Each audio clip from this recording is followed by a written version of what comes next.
All right, good morning, everybody. Thanks for tuning in to our 15 Laws video for the Law of Expansion, the second to last chapter. And I want to tell you it is fitting that today is the day for me to record this on the Law of Expansion because in a few minutes here, my wife and I are leaving to go to the hospital to expand our family by one member. My wife has been expanding for 9 months now, and we are scheduled to welcome our third child into this world either tonight or tomorrow.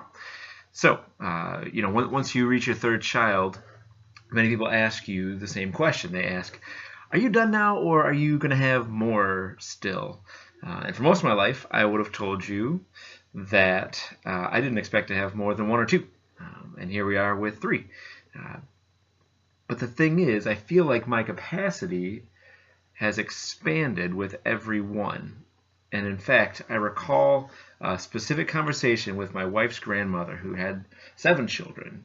And I asked her, how can you possibly find the time for more than one kid? And she told me, no, you have to understand, you don't have to divide your care and divide your love. You get more. Your capacity to love expands. And so right now, when people ask me that question, I can't honestly say what the limit is for me and my family with the number of children that I have. And it's funny to read in John's Law of Expansion because it matches my feelings on my family. He says that there really is no limit to your personal growth, and that the only person who puts a cap on your growth is you. Every time you choose a book over a movie or a phone call with a mentor over a Facebook scan or a TED Talk over a YouTube video, you are choosing to raise that cap on your growth capacity. And every time it requires the same amount of time and energy, but only one of those two things helps you to really expand, to do more and be more. For me, my struggle is choosing a podcast over sports talk radio when I'm in the car sometimes, or choosing a book on tape over music while I'm exercising. But either path you choose, you are always the one, I am always the one, who is either taking advantage of a growth opportunity or not. So sometimes I would say I even cross over into the world of content overload when I can't possibly turn all of the new ideas I've come across into action. But what I know for sure is that I am the one in control of the content I'm consuming. So that being said, there's a big difference between doing more work and doing better work.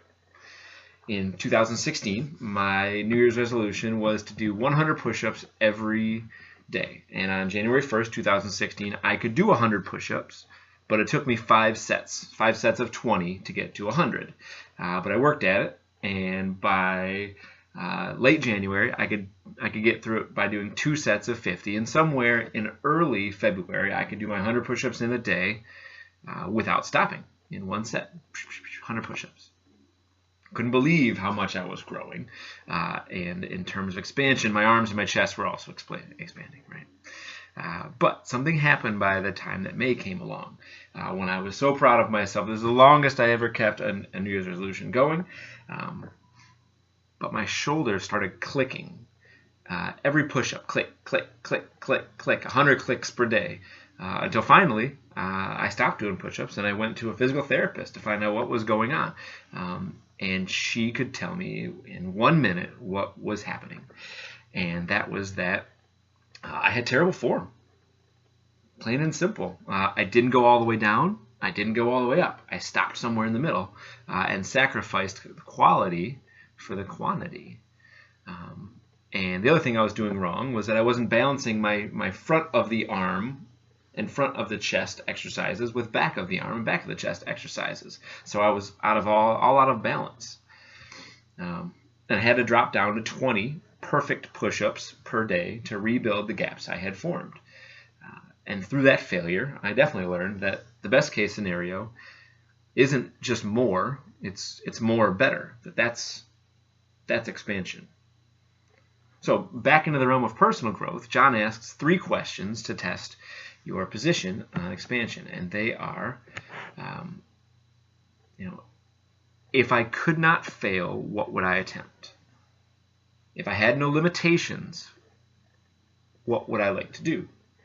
And if finances were not an issue, what would I be doing with my life? So if you want to take a minute, pause this and write down your answers.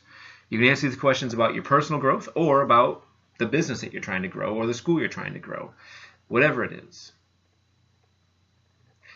So when you write down your answers to these 3 questions and look at them, what is your gut response? Do you scoff at how impractical they are? Do you instantly see the roadblocks between the life that you have and the life that you want? Or do you shift quickly from what to how? Do you think about who you know who might be able to give you guidance to get there? Do you think right away about action or inaction? Because your reaction to those questions indicates how ready you are right now to expand. And if you're not, then you've got some work to do before you can field those questions and make the changes that you want deep down. So you are in control of how much and how fast you grow. What is stopping you from making today a day to expand? Or what is making you make today a day to expand?